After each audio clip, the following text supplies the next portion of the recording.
우리 옆에 사람에게 인사할까요? 오늘 참 잘 오셨습니다. 네. 네, 오늘 본문의 말씀은 이제 영생의 길을 묻는 한 율법 교사의 질문과 그것에 대한 예수님의 사마리아인의 비유를 하는 그 답변으로 관한 말씀입니다. 그래서 오늘은 선한 사마리아인의 이야기로 이웃을 자신처럼 사랑하라는 사랑의 계명으로 이야기를 하고자 합니다. 본문 25절을 보면 어떤 한 모세 율법을 연구하는 전문가 율법 교사가 있는데 예수님께 다가와 예수님을 시험하고자 합니다. 당시 예수님께서는 이제 전통 유대인들이 매우 중요시하던 그런 율법을 경시하고 잘 지키지 않았다는 소문이 화제되어서 예수님께 교활한 마음으로 이제 그렇게 품고 시험을 한 것입니다. 그래서 그 율법 교사가 말합니다. 선생님, 내가 무엇을 해야 영생을 얻겠습니까? 그러니 예수님께서는 율법에 무엇이라고 기록하였으며 너는 그것을 어떻게 이해하느냐라고 말씀하십니다. 그러자 율법교사는 신명기 6장 5절과 레위기 19장 18절로 대답을 합니다. 내 마음을 다하고 내 목숨을 다하고 내 힘을 다하고 내 뜻을 다하여 주 너의 하나님을 사랑하여라 하였고 또 내 이웃을 내 몸과 같이 사랑하여라 하였다고 말합니다. 그래서 예수님께서는 네 대답이 옳다, 그대로 행하라, 그러면 네가 영생을 얻을 것이다 라고 이렇게 말씀을 하고 계십니다. 그런데 여기서 율법교사가 또 자기를 옳게 보이고자 예수님께 말합니다. 예수님, 그럼 저의 이웃은 누구입니까? 라고 물어보니 예수님께서는 이제 사마리아인의 비유를 들기 시작하십니다. 어떤 사람이 예루살렘에서 여리고로 내려가다가 강도들을 만납니다. 그래가지고 그 강도들이 그 한 사람의 옷을 벗기고 때리고 폭행을 가하며 다 갈취를 합니다. 얼마나 심하게 때렸는지 그 사람은 거의 반 죽은 채로 내버려지게 됩니다.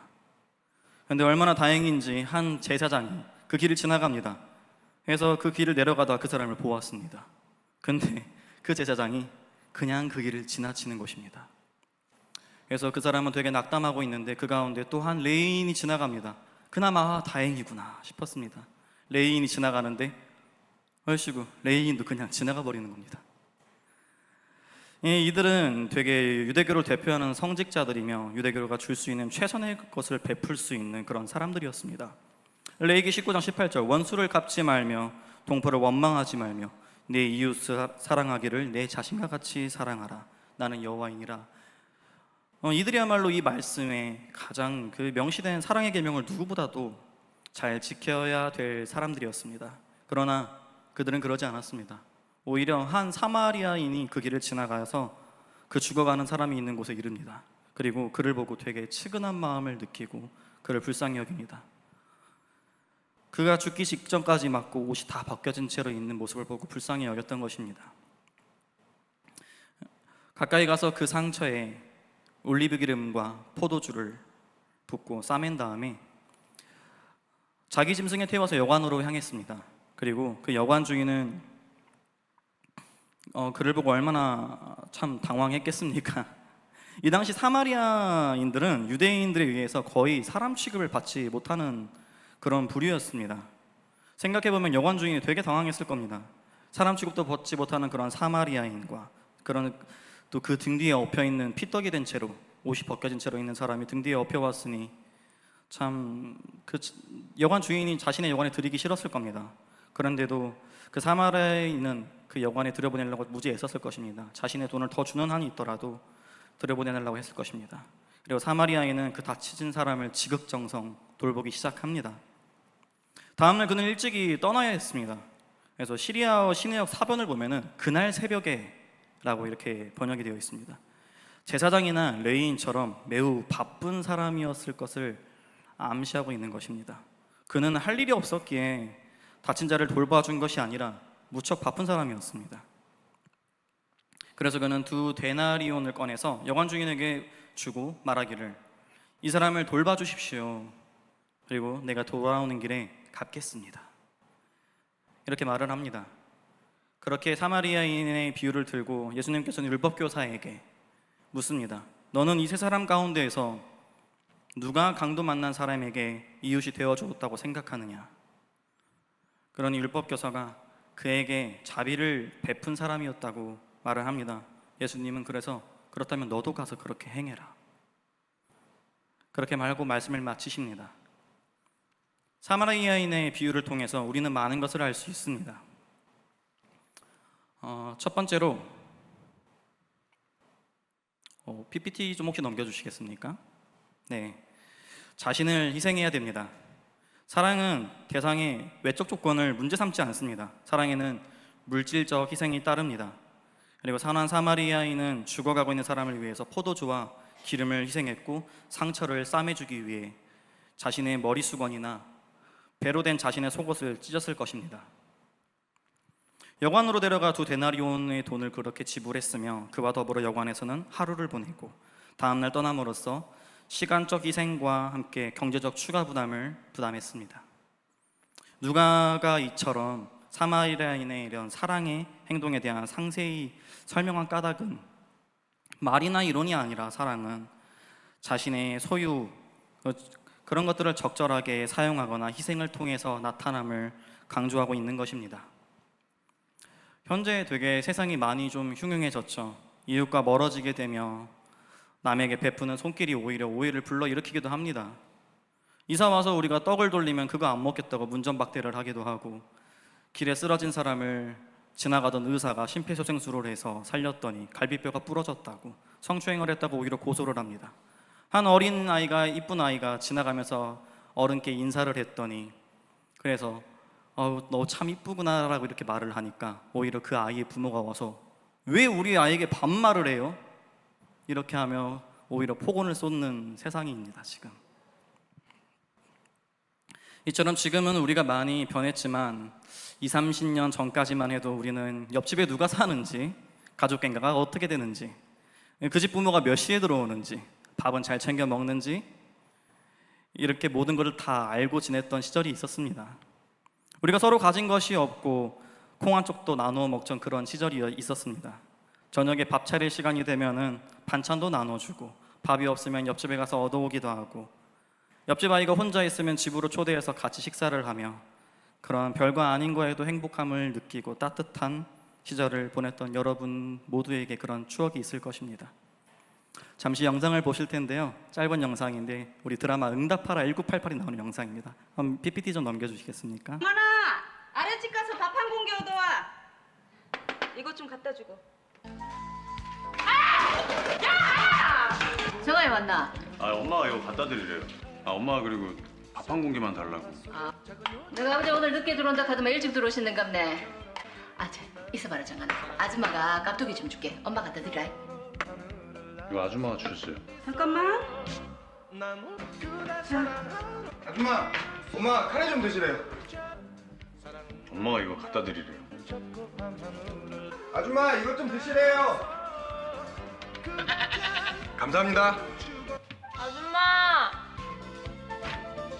난 오직 그대처럼 밤하늘을 그런 마음들 알지도 못하고 울지만 이럴 거면 다 같이 먹어. 네. 지금 보신 동영상처럼 우리가 참 이랬던 시절이 있었죠. 그래서 지금 이 자리에 계신 모든 여러분도 내 이웃을 살아가며 나눠주는 여러분 모두가 되기를 주님의 이름으로 축복합니다. 네. 사랑을 한다는 것은 자신을 희생하는 겁니다. 나의 시간, 물질, 지식 등을 나누는 것입니다. 하나님께서 우리를 사랑하셔서 자신의 아들 예수 그리스도를 내어주신 것처럼 말입니다. 감리교의 창시자 존 웨슬리가 성경 전체를 보고 내린 결론은 하나님은 사랑이시다라고 말을 합니다. 매혹적인 것에 대해서 욕망으로부터 나오는 사랑은 에로스입니다. 그리고 가치가 있는 대상에게 사랑을 베푸는 것은 필리아입니다. 그렇지만 하나님께 있는 그 사랑은 바로 아가페입니다. 자신의 충만으로부터 흘러나오는 사랑이며 조건 없는 사랑입니다. 사랑받을 만하기 때문에 사랑하는 것이 아니라 그저 그냥 사랑하는 겁니다. 한 교회에 정말 열심히 다니면 되게 성품도 좋고 주일날 예배도 이제 그때 항상 클래식 피아노를 전공한 여자 청년이 있었습니다. 그래서 주일날 예배 때 맨날 이제 본당에서 반주를 하는 청년이 있었는데 성격도 너무 좋고 품성도 올바르고 이제 전공도 그렇게 클래식 피아노로 너무 우아하고, 그래서 많은 교회 분들이 탐냈던 며느리감이었습니다. 그런 며느리감이 하나 있었는데 그래도 하나님은 어찌나 공평하신지 그 여자 청년에게 또 차가 없었어요. 자동차가. 그래가지고 그 청년이 집과 교회가 멀었습니다. 교회가 멀었는데 주일에도 토요일에도 항상 끝나고 나면 저녁 한 8시, 9시, 10시쯤 되니까 이제 집에 데려다 줄 사람이 필요했습니다. 그래서 같은 셀에 있는 청년이 늘상 데려다 줬었습니다. 그래서 그렇게 운전해주는 청년에게 늘상 고맙다고 인사를 했는데 그 운전해주는 청년이 그런 겁니다. 나도 돈도 직장도 없어서 취업 준비를 하던 시절에 항상 누군가 차를 태워줬다. 그래서 고맙다고 했는데 그 차를 태워주던 사람이 그러더라. 고마우면 다음에 네가 차를 갖게 되면 너도 그 사람을 아무 이유도 조건도 없이 태워주면 된다. 네가 받은 사랑만큼 그 사람한테 너도 그 사랑을 전하면 된다라고 말을 했다고 합니다. 그래서 난 지금 그때 내가 받은 사랑을 너에게 지금에서 실천하고 있는 거야 라고 말을 합니다. 그렇게 나눔을 했었습니다. 우리는 사실 큰 게 아니어도 우리가 가진 것들을 나눌 수 있습니다. 단지 내가 가진 것을 잃을까 봐 꽁꽁 싸매고 있습니다. 내가 번 돈인데 나도 얼른 집 가서 쉬고 싶은데 도와주다가 내가 다치면 어떡해? 도와주다가 나한테 문제 생기면 어떡해? 이렇게 나 자신만을 지키기 바쁩니다. 사랑하는 성도 여러분, 배워서 남 주고 돈 벌어서 남 주십시오. 인간은 사랑하고 행복하고 싶어 합니다. 그런데 모든 것을 혼자 가진 사람은 그 끝에 공허함과 허무함만 남습니다. 그러나 진짜 행복과 사랑은 비로소 나눌 때 찾아옵니다. 그래서 오늘 본문의 사마리아인의 비유는 미움의 대상에까지 사랑의 폭을 확대해야 함을 사랑의 교훈으로 제시하고 있습니다. 누가복음 6장 31절과 34절. 너희를 사랑하는 사람만 사랑하면 무슨 장한 일이 되겠느냐? 도로 받을 만한 생각으로 남에게 꾸어주면 그것이 너희에게 무슨 장한 일이 되겠느냐? 사람은 누구나 자신의 가족은 사랑합니다. 범죄자도 자신의 가족은 사랑합니다. 그러나 내가 사랑하는 사람만 사랑하고 나를 사랑하는 사람만 사랑한다면 무슨 상을 받겠냐고 말씀하고 계신 겁니다.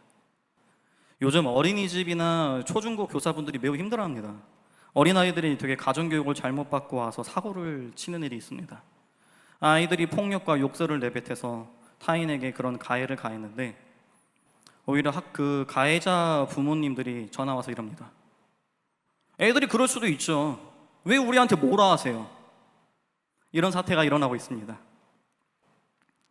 이렇게 학교 친구들에게 또는 선생님들에게 함부로 행하는 것을 당연시 여기고 자신들이 사랑해주는 사람만 사랑하고 그렇게 삶을 살아가는 사람들이 많아지고 있는 시대입니다. 29절에서 율법교사가 그러면 내 이웃은 누구입니까? 라는 이런 질문을 하는데 이 질문 자체가 잘못되었습니다. 율법교사는 사마리아인은 자신의 이웃으로 생각하지 않았습니다. 자신에게 필요한 사람만을 이웃으로 지정했기 때문입니다. 사랑은 그 대상을 확정 지음으로써 시작되는 것이 아닙니다. 사랑은 오히려 이웃을 찾아냅니다.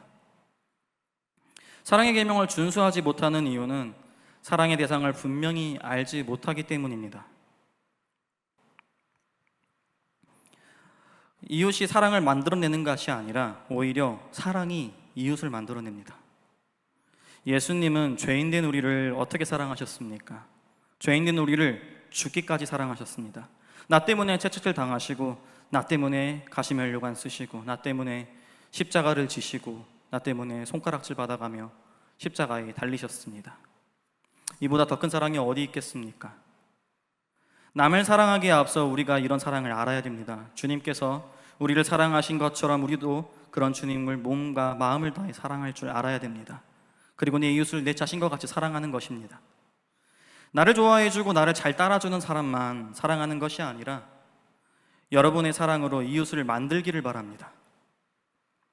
타인에게 우리가 밖에 나가서 다가가기 위해서는 말도 되게 바르게 행해야 됩니다. 말 한마디를 하더라도 존중하는 말로 행하며 겸손하게 해야 됩니다. 쏘아붙이지 말아야 됩니다. 다들 서로 고민을 털어놓거나 또는 나눔을 할 때 그 사람이 말이 끝날 때까지 기다려주지 않고 경청이 안 되는 경우가 있습니다. 이렇게 중간에 끼어들어서 아니 그건 그렇게 해야지. 아휴 그건 집사님이 잘못했네. 이런 사람들 봤죠. 그냥 가만히 기다려주고 들어주는 게 그게 바로 경청입니다. 이야기가 다 끝났을 때 내 말을 하며 내 말을 할 때도 언제나 거기서 지적을 하거나 충고하는 것이 아니라 아휴 권사님, 장로님 많이 힘들었죠. 제가 많은 도움을 못 되지만 그럼에도 옆에서 항상 기도하고 응원하겠습니다. 이렇게 말을 할 줄 알아야 됩니다. 그리고 아무리 나를 사랑하지 않고 미워하는 사람이라도 그 사람에게 끊임없이 다가가고 사랑으로 기도해야 됩니다. 물론 몸도 힘들 겁니다. 하지만 예수님께서 그러신 것 같이 우리도 우리의 원수를 사랑하고 하나님의 곁으로 인도해야 됩니다. 저는 이걸 군대에서 처음 깨달았습니다. 그런 부대가 있습니다. 아무런 이유도 없이 새로 들어온 신병들을 되게 때리고 괴롭히는 그런 부대들이 있어요. 요즘에는 그래도 많이 사라졌는데 옛날에 참 많았죠. 저 때도 그랬습니다. 근데 저는 참 어릴 적부터 구약의 말씀을 참 적용을 잘했습니다. 출애굽기 21장 24절과 25절을 보면 눈에는 눈으로, 이에는 이로, 손은 손으로, 때린 것은 때림으로. 제가 또 얼굴이 착하고 또 범생이처럼 생겨서 안 그럴 것 같은데 또 아니신가 보네요. 성격이 되게 불같던 시절도 많았고 또 지금도 그럴 때가 있습니다. 그래서 동기랑 같이 군대 동기랑 마음을 먹었습니다. 그냥 선임들 때리고 우리 영창 갔다가 그냥 다른 부대로 전출 가자 그랬습니다. 근데 제가 그때 매달 하던 루틴이 있었습니다. 저녁에 일단 자기 전에 한 20분 침낭에서 숨죽이 웁니다. 하나님 쟤들 좀 어떻게 좀 해주세요 하면서 그렇게 기도하면서 한 40분을 또 기도하다가 잠을 듭니다. 그리고 아침에 일어나서 말씀 카드 한 장을 봅니다. 그리고 말씀 카드 그 한 장 갖고 그 하루를 살아내려고 되게 노력을 합니다. 근데 되게 그 말씀 카드를 보는데 그 말씀을 오늘은 이 말씀은 아니다 싶었던 때가 있었습니다. 선임을 그냥 때리고 딴 데로 가려고 했더니 저녁에 하나님께 하나님 제게 삼손 같은 힘을 주세요 이랬는데 그날 주신 말씀이 바로 오늘 말씀이었습니다. 그렇게 기도했습니다. 하나님 어떻게 저들이 제 이웃입니까? 맨날 애들 때리고 괴롭히고 욕하는데 어떻게 쟤들이 내 이웃입니까? 저는 인정 못해요. 나는 못해요 하나님. 저 오늘 그냥 제가 결정한 대로 할 겁니다 했더니 하나님께서 하시는 말씀이 그거였습니다. 딱 한마디 하는데 제가 말을 못했습니다. 너는 진영아 넌 안 저랬냐? 넌 더하면 더했지. 그런 너도 내가 구원했고 내가 너를 아들로 삼았다. 그리고 저들도 너가 전도해야 될 내가 만든 나의 자녀들이고 네 형제들이다. 이렇게 말씀을 하시는데 제가 그냥 그날 삼손이 못됐습니다. 그대로 그 눈에는 눈이라는 이런 말씀을 그냥 버리고 마태복음 5장 39절 오른뺨을 때리며 왼뺨도 대라 이렇게 살려고 노력을 했지만 또 지금도 잘 안 될 때가 참 많습니다. 자신이 잘났다고 되게 나는 문제 없어 남들만 문제 있어 라고 생각하는 사람들도 참 많습니다. 저 또한 그랬고요. 그때마다 자기 할 말 딱딱 한다고 해서 나는 문제 없는데? 그런 사람도 참 많습니다. 그렇게 착각하고 살아갑니다. 그건 좋은 게 아니라 오히려 그들이 그냥 피하는 거고 싫어하고 눈치를 봅니다. 내가 할 말 절모 다 내뱉을 줄 안다고 나는 문제가 없다고 착각하지만 그게 이기적인 사람밖에 안 되는 겁니다. 그거 아닌데? 이게 맞아. 야, 너가 잘못했어. 그건 아니야. 아닌데? 이렇게 하는 게 맞아. 난 바쁘니까 난 너 못 도와주겠어. 근데 또 자기 바쁠 땐 또 찾아옵니다. 야, 이거 좀 도와줘. 이런 사람들이 있죠. 그래서 이런 사람이 되기보다는 혹시 이건 이렇게 하면 좋을 것 같은데 어떻게 생각이 괜찮으실까요? 이렇게 물어보기도 하고 잠시만요. 제가 하던 일이 마저 있어서 이것만 하고 좀 도와드려도 될까요? 이렇게 말을 내뱉는 우리 여러분이 되기를 축복합니다. 네. 그래서 타인을 존중하고 나도 겸손해지고 이웃을 만드는 여러분이 되길 바랍니다. 세 번째로 우리 교회는 영적 가족입니다. 이 자리에 모인 우리 모두 영적인 가족입니다. 집에 있는 가족들은 육적인 가족이지만 우리 여기에 있는 모든 자들은 하나님의 손으로 빚어진 우리는 하나님 나라의 백성이며 영적인 가족입니다. 그러므로 우리 공동체의 일은 나의 일처럼 여길 줄 알아야 됩니다. 오늘 사마리아인처럼 타인의 아픔을 나의 아픔처럼 여기고 불쌍히 여길 줄 알아야 됩니다. 불쌍히 여긴다는 게 어떡해 불쌍해 이게 아니라 하나님이 우리를 긍휼히 여기신 것처럼 우리도 그들을 긍휼히 여길 줄 알아야 되고 하나님께서 우리를 용서하고 품어주셨듯이 우리도 그들을 용서하고 품을 줄 알아야 됩니다. 타인의 마음을 공감해 줄 줄 알아야 됩니다. 한 성도님이, 집사님이, 권사님이, 장로님이 아플 때 정말 내 아픔처럼 같이 울어주고 슬퍼하며 기도해주고 그들이 또 기뻐할 때 내일처럼 기뻐하며 뛰며 축하해 줄 줄 알아야 됩니다. 저도 모태신앙이었지만 교회를 참 열심히 다니는 건 또 싫어했습니다.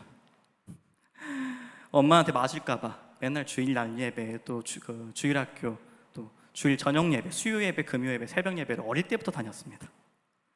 엄마한테 맞을까봐 그렇게 다녔는데 그래서 수련회도 하루 전날까지도 안 간다고 막 찡찡댔어요. 안 간다고 수련회. 근데 지금 또 우리 중고등부 아이들이 그러는데 제 모습을 되게 보는 것 같아서 참 거울 치료가 됩니다. 그때 선생님들 얼마나 힘들었을까, 부모님 얼마나 힘들었을까. 참 감사하고 이제 제가 또 그러고 있으니 아이들을 보는데 제 모습 보는 것 같아. 그래도 안 간다 하면서 또 가는 애들 보면 참 너무나도 사랑스럽고 감사합니다.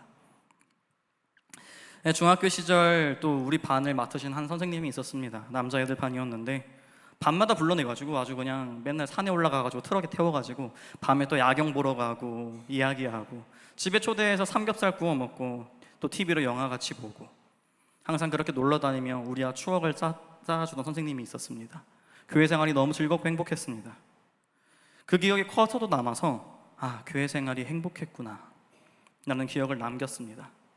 그리고 20살이 될 때도 대학부에서 한 목사님이 저를 너무나도 사랑해 주셨습니다. 그분이 형편이 어렵고 참 집도 좁은데 대학부 아이들을 불러 모아놓고 항상 볼링을 치러 가고 또 집에 초대해서 치킨 피자 파티를 하며 남자애들 데리고 또 PC방도 가고 목욕탕도 가고 또 애들 다 대학부 불러놓고 집에서 그 좁은 집에서 같이 재우고 다음날 새벽 예배 드리고 가고 그랬습니다. 그러면서도 하나님을 저는 그때 열심히 믿지는 않았지만 그냥 교회 생활이 너무나도 행복했고 사랑받는 거구나 이게 그런 걸 알았습니다. 그러던 어느덧 제가 이 자리에 서 있습니다. 우리가 백날 예수님 믿으세요 말을 해도 요즘 사람들은 그런 거에 또 절대 흔들리질 또 않습니다. 실천하는 사랑과 그 사람의 성품으로 인해서 사람들이 교회를 찾아오기도 합니다. 그 사람이 예수님의 향기를 내뿜고 그리스도의 형상을 닮아가면 주변 사람들은 자연스럽게 하나님을 알게 되고 모이게 됩니다. 예전에 다니던 교회 담임 목사님께서 이런 말씀을 하셨습니다. 교회는 사실 아픈 사람들이 모이는 곳이다. 잘 먹고 잘 살며 행복한 사람들은 교회를 사실 잘 찾지 않는다. 왜? 지금도 충분히 잘 살고 잘 먹고 너무나도 행복하게 살고 있으니까. 그런데 교회에 오면 다들 어디 하나 나사가 빠져 있다. 그래서 교회 사람이 어떻게 저래? 교회 다니면 저러면 안 되지 라고 말하는데 사실 이게 고정관념이다. 오히려 교회 다니는 사람들이 더 한다. 왜? 아픈 사람들이 모이는 곳이기 때문이다. 이렇게 말씀을 하셨습니다. 그러나 그런 부족한 사람들이 모여 이룬 공동체가 교회이며 교회는 영적 가족이며 하나님의 아들이며 우리는 모두 딸입니다. 우리는 부족하게 하나님을 의지하고 하나님의 은혜를 그래서 덧입고 살아가는 존재들입니다. 우리가 연약하는 걸 알기에 하나님을 의지할 수 있는 것입니다. 그러니 옆에 있는 교회 공동체들에게 마음을 언제나 공감해주고 그들에게도 끊임없는 사랑을 실천하고 좀 얄밉고 좀 꼴보기 싫더라도 그 사람을 위해서 기도해 주는 우리 모두가 되길 바랍니다. 저를 이끌어 주신 그런 20대 목사님은 참 저에게 아버지 같은 존재입니다. 그래서 지금까지도 저의 참 멘토가 되어 주시고 계십니다. 어쩌면 하나님께서 그 목사님을 통해 일하셔서 저에게 말씀하시고 제 마음을 만지셨는지 모릅니다. 그래서 그 목사님께서 이런 말씀을 하셨습니다. 난 아무 보잘것없는 사람이다. 그러니 내가 부족해 보인다면 나를 위해 기도해 줘라. 예전에는 자신을 위해 기도해 달란 말을 성도님들께 잘 안 했다고 합니다. 근데 그게 얼마나 소중한 것인지 그 필요성을 깨닫고 나서 항상 나를 위해 기도해 달라고 그렇게 강대상에서 말씀을 하십니다. 그게 성도님들의 기도 없이도 내가 해야지 라는 그런 마음이 품었던 게 자신의 자만이었다고 깨달았다고 합니다. 그리고 부정적인 것을 보기보다는 긍정적인 것을 보라고 합니다. 저 사람이 마음에 안 들고 너무나도 싫지만 왜 저 사람을 하나님께서 사용하시는지, 왜 저 사람을 하나님께서 자녀 삼으셨는지 보라고. 그렇게 긍정적인 시선으로 보다 보면은 사람과 환경을 달리하고 어떤 어려움도 이겨낼 수 있다고 합니다. 말씀을 마무리 지으려고 합니다. 우리 같은 죄인도 예수님은 구원해 주셨고 자녀 삼아 주셨습니다. 그리고 지금 여기까지 인도하셨습니다. 부족한 우리를 들어 사용하셨습니다. 예수님께서는 죽기까지 우리를 사랑하시며 예수님은 아무리 약하거나 부족한 사람일지언정 그들을 정죄하지 않으셨고 그들을 위해 기도하시며 언제나 마음으로 품으셨습니다. 오늘 사마리아인의 비유는 바로 예수님을 뜻하기도 합니다. 예수님의 시선은 언제나 우리를 향하고 계십니다. 하나님은 자신을 사랑한 자들만 사랑하는 것이 아니라 자신을 핍박한 자들도 너는 내 자녀다라고 말씀하고 계십니다.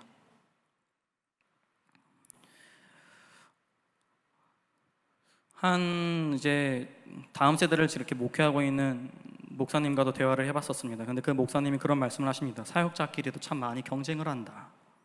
자신이 맡은 부서가 더 부응하고 그래서 눈에 보이고 실적을 쌓기를 바쁘다. 내가 칭찬받기를 원하고 자기 부서가 칭찬받기를 원한다.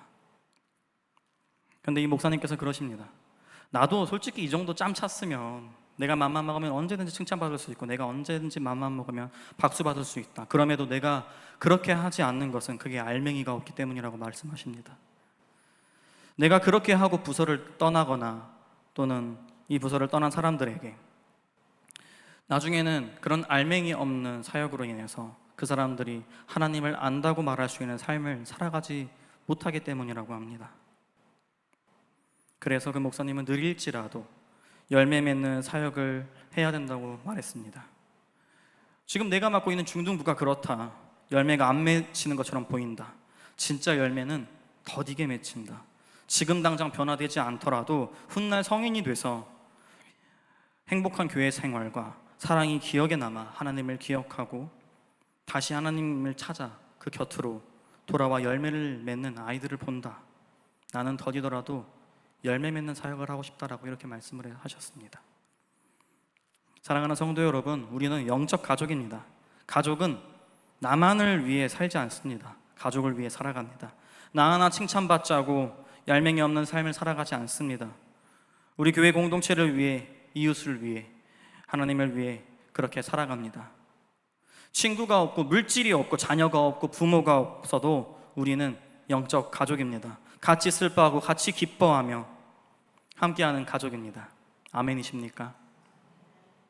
나를 사랑하는 사람들만 또는 돌려받을 게 있는 사람들만 내 이웃으로 칭하지 말고 배워서 남 주고 돈 벌어서 남 주고 세상 사람들이 우리를 호구라고 그렇게 욕할지언정 하나님의 자녀답게 우리 모두가 살아가기를 원합니다. 싫고 믿고 원수 같은 사람이라고 그 사람과 척지거나 함부로 하지 말고 나 잘난 맛에 살지 말고 무시하지 말고 말 한마디를 하더라도 겸손하게 행동 하나를 하더라도 사랑을 담아서 이웃을 만들길 바랍니다. 이웃을 정의하는 것이 아니라 우리가 이웃이 되어야 됩니다. 세상이 아무리 흉흉하고 여러분을 욕할지라도 손가락 할지라도 여러분이 가진 것이 없더라도 지금 내 옆에 있는 이웃을 사랑하며 내가 가진 것을 나누어 주고 그렇게 희생하는 우리 여러분이 되어 예수님이 지신 십자가 우리가 메고 좁은 문 좁은 길 걸어가며 그리스도의 형상을 닮아가는 주님이 형상을 닮아가는 우리 모두가 되기를 주님의 이름으로 축복합니다. 기도하겠습니다. 하나님 아버지 감사합니다. 지금까지 우리를 사랑으로 인도하셨고 앞으로도 그럴 줄 믿습니다. 주님, 우리가 한없이 부족하고 가진 것이 없지만 그러므로 하나님을 의지하며 은혜로 살아가는 것이 나의 자랑인 줄 믿습니다. 그렇게 받은 사랑과 은혜로 말미암아 주님이 하신 사랑을 우리가 실천하며 이웃을 만들어 하나님의 나라를 만들어가는 주의 백성이 되기를 소망합니다. 오늘 들은 말씀, 문 밖을 나가면 잊어버리는 것이 아니라 가슴에 품고 나가 세상에서 그리스도의 향기를 내뿜는 자 되어 영적 가족을 만들기를 원하며 이 모든 기도 사랑이 많으신 예수님의 이름으로 기도드렸습니다. 아멘.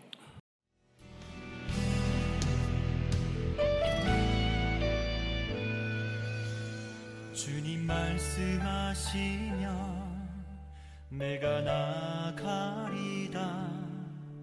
주님 뜻이 아니면 내가 멈춰서리다.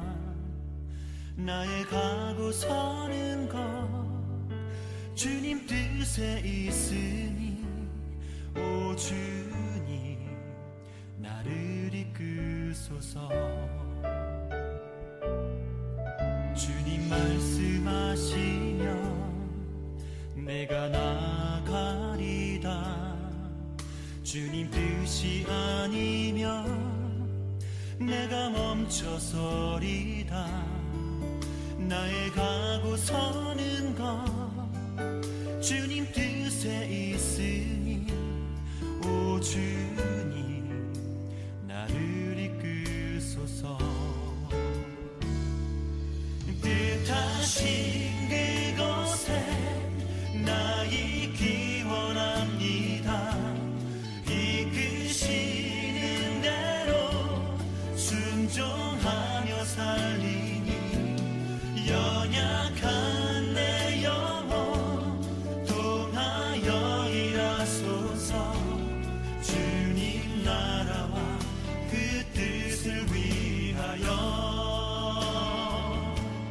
뜻하신 그곳에 나 있기 원합니다. 이끄시는 대로 순종하며 살리니 연약한 내 영혼 통하여 일하소서. 주님 나라와 그 뜻을 위하여 오 주님 나를 이끄소서.